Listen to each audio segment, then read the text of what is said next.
All right, now that you were able to finish chapter 7, we're now focusing on chapter 8, which is the other part of the intake. But now we're going to start focusing on assets. Assets are important. This will make or break the bankruptcy case. All right, so thank you for following along, and let's now get into chapter 8. All right, so as we continue through the bankruptcy intake, we're going to start focusing now on some of the parts that are assets and how we're going to deal with those assets, whether it's a car or it's a home. So we're going to start off with real estate. This is important because the first thing we have to figure out, homestead versus non-homestead. If it's homestead, that means the debtor is actually residing in the property. If it's non-homestead, they're simply not, and it's not going to be protected ever under Chapter 7. So the only choice would be a Chapter 13, and definitely that equity would get paid back through the Chapter 13 plan. But we just can't focus on the fact if it's let's try the color red here. We just can't focus on the fact that it's homestead property and they do live there, because then we have the issues of exemptions. And so Florida, for example, has the unlimited exemption. So that makes it nice and easy. It's basically protected as long as they've lived there for more than 2 years.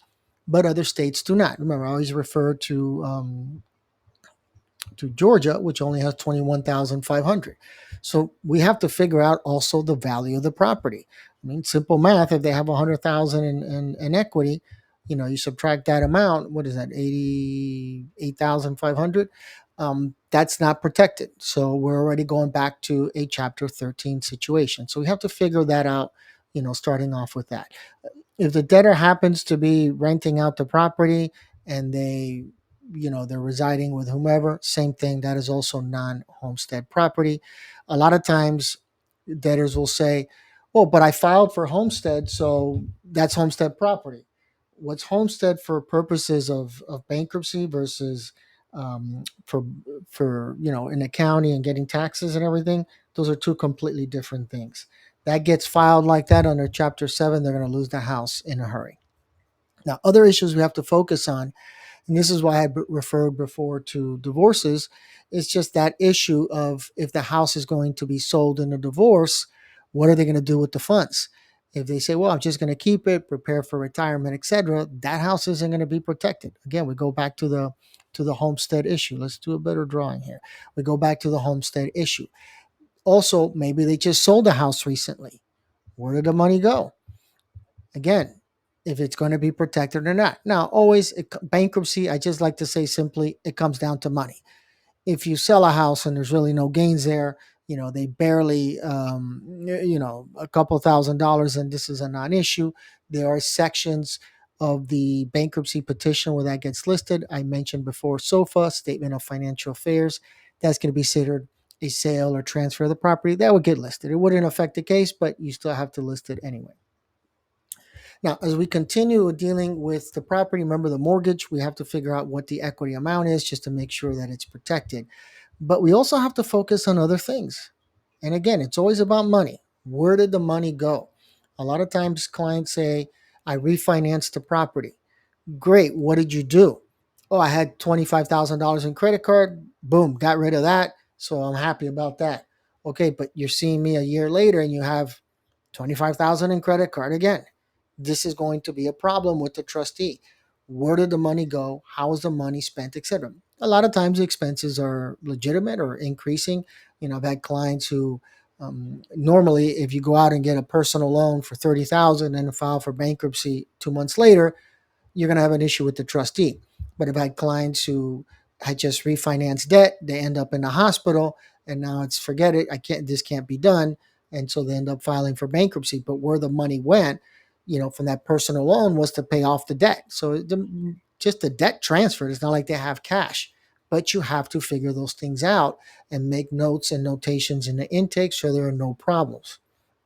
Now, I do want to mention this because a lot of times clients say, I don't have a second mortgage. I have a line of credit, a home equity line of credit. That's a second mortgage. If you don't pay it, you're going to get foreclosed on. It's that simple. So the second mortgage, really, when a client mentions that, definitely get your ears perked up and start asking, where did the money go? What was it spent on? To make sure that there's no issues. So they say, oh, I paid off my car. Great, but now your car has an equity issue. So, moving money from one location to another doesn't mean that there's no more issues. It's the same issue. It's just now, it's held in a different, in a different account, a different pot, or it's in a different hand. That doesn't change anything. Now, I'm going to mention this briefly. If there is a second mortgage and the debtor is filing for Chapter 13, or maybe it's to their benefit, we'll go over that. I will put links in the description going over this issue of stripping mortgages. But stripping mortgages just means sometimes on a second mortgage with a Chapter 13, you can strip the mortgage, meaning reduce it to the value of the home. It's very specific when that happens. You can't do it in every case. It was a lot easier when the real estate market is down and you have houses that are upside down.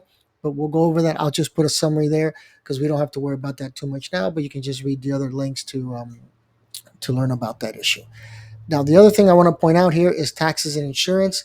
Sometimes people have it escrowed, meaning it's part of their mortgage payment. So they pay $1,000 in a mortgage, $200 in insurance, $200 in taxes, and the bank takes care of paying all that at the end of the year. Perfect. But make sure that it is that way, because if not, these are separate expenses that are going to go ultimately on Schedule J, which is going to show there's a separate section there for taxes and insurance. So you got to make sure that all those numbers are correct, because if we're missing $500 somewhere, then for lack of a better term, you're going to have a $500 problem. So make sure to always figure out what's happening with the taxes and the insurance. Now, when it comes to arrears on homeowners association, a lot of times people think that a homeowners they can ignore. You cannot. They could foreclose on your home. So you have to make sure that the debtors are current on their homeowners association. If they worked out a payment plan, great, but they have to be, if it's a situation they're about to get, sued or foreclosed on, then Chapter 7 is not the answer. We have to do Chapter 13. And we also have to worry about special assessments. Now, it doesn't matter that you're not in Florida. I'm just talking about this to give you an idea how that works. Basically, a special assessment is, you're going to have to pay something above and beyond your regular monthly payments. Whatever it could be. They had to repave parking lots, redo the pool, whatever. Everybody in the condo is going to end up paying for that. Florida, though, recently, there was a tragedy. I want to say maybe 2 years ago, maybe more, where a condo collapsed. And of course, dozens of people were killed. And they said, okay, it's time to, Florida, especially down south, is condo heaven. Where all these, condos close to the beach, across the beach, near the beach, etc. But they said it's time to get all these old condos and make sure that there's certain codes that are up to place. Great idea. No one's going to argue that that's a bad law. The problem is all of a sudden condos are coming back and saying, oh, we need, whatever, $10 million to fix this. And that comes out to, let's make up numbers here, $150,000 per resident. And now the resident doesn't have the money. So Florida is going through a major condo crisis. But again, that's a special assessment, and that has to be referenced as part of the bankruptcy petition. And also make sure, again, this is a separate expense. There's a spot that you'll see as we get into the actual petition. There is a spot there that says if there's an HOA, and if so, how much. You have to put whatever, $100, $200 a month. Now, besides real estate, where you and I live and everything else, there are, of course, other types of real estate. Timeshares are very common, especially where I'm from. Location in Miami. People have timeshares usually in Orlando. They might have it in other places like the Dominican Republic, where they go for a week or two out of the year, etc.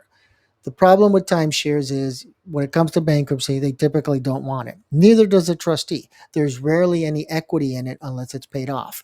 If it's paid off, remember, we're back to the exemption issues. How much is it? Do you want it? Because if not, the trustee will sell it.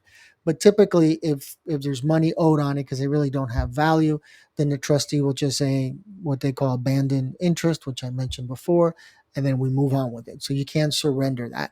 But also understand that it's not protected. It is a form of real estate. Cemetery plots are a little different. Some states do protect cemetery plots in full. Others just protect it to a certain amount, whatever that magical number is, 5,000, 10,000, doesn't matter, but they do protect them. But you do have to list it. Again, it is an asset, no different than vacant land. So the fact that there's vacant land in what, 3 states away, and that was part of the retirement plan, great idea. But bankruptcy has been filed, and now that has to be disclosed, and the trustee will take it from there if that's something that they're interested in or not. So now that we're on the subject of the bankruptcy trustee, the textbook goes into the issues of the powers that they have. They can reverse transfers, they can sue people. We'll get into all that, adversary, etc. But they could go after, people a lot of times, especially with tax refunds. Debtors will say, well, my cousin loaned me $500, so I paid him back. The trustee can literally sue your cousin for $500, or just tell the debtor, do you want to pay the $500? Now, I put links because I am going to refer to, there'll be other links there that explains the whole process when it comes to the trustee going after tax refunds. Besides the tax refunds, same thing. We got to make sure were there any transfers. Remember, it goes back to SOFA, statement of financial affairs. But likewise, if there was a transfer, of, well, I owed money to my cousin or whatever, just understand that that's going to be an issue. And even if there was no transfers, where did the tax fund refund go? Remember, it's all about money. What did you spend the tax refund on? If you spent it on something that they're not supposed to, like a new watch, okay, we know the answer to that. That's not going to be exempt. If they were paying in good faith their debts, fine. But also, where did the money go? Did they just withdraw it? A lot of times they get a $5,000 refund, they withdraw it from their bank account the next day, and now the issue is, how did the debtor spend the money, when it comes to tax refunds? I will say not every lawyer does this, but I always ask, the client, are they getting a tax refund? And if the answer is I don't know, but based on last year, yeah, I might get $5,000, then the issue is that tax refund going to be protected? If it's not, then when this gets filed is very important. Some trustees as early as November, but for the most part, from December of the year before up to, when we have to submit, tax returns. Typically, everybody does it timely, but to whenever they file their taxes. So I'm just going to put here file taxes. This could be a dangerous timeline for the client, because they might file in December and a trustee says, I'm taking an interest in the tax return. When you file, when you get the money, give it to your lawyer. If it gets transferred to your account, transfer it to your lawyer immediately, because then we put it in our trust account, etc. So the reason I point this out is because a lot of times, the answer in the law is sometimes delay, and sometimes the answer is speed up. So if you're hiring me in June or July, and I tell you, oh, we'll work out a 3 or 4 month payment plan, we're getting way too close to December. So I will tell clients at the initial consultation, I suggest you pay me as soon as you can, because if not, the tax refund is going to go to the trustee. Now, something went wrong, person couldn't file before that, or couldn't file according to this time frame. What do? Then delay, delay, delay. After they get the tax refund, they spent it on reasonable expenses. Not a trip to Tahiti is not going to be considered a reasonable expense. Once that time frame goes by, then they can go back to refiling, or thinking about refiling at that point. So remember, the tax refunds, this honestly is easy money for the trustee. They love tax refunds. It's not like getting a car. If you tell a trustee, have a $5,000 tax refund, or $5,000 in equity in the car, they want the tax refund. That is cash. The car has to be picked up, taken to an auction. That costs money right there. You got to pay the auction house once for the sale of the car, whatever they charge for that. Then they got to get the money, disperse the money. It's a lot more work, and they're probably not going to get the 5,000. It's at an auction. It's going to go for whatever price that it goes. So tax refunds, easy pickings for the trustee, and that's what they love to go after. Now, since I was mentioning cars, just understand that leases have no value. Leases, or we say leases, but the real term is a lease with an option to buy. When the lease is over, you can buy the car. or when it's not, or when it is over, you can also just walk away and say, no, thank you. I'm going to go get another lease or go buy a car, whatever you want to do.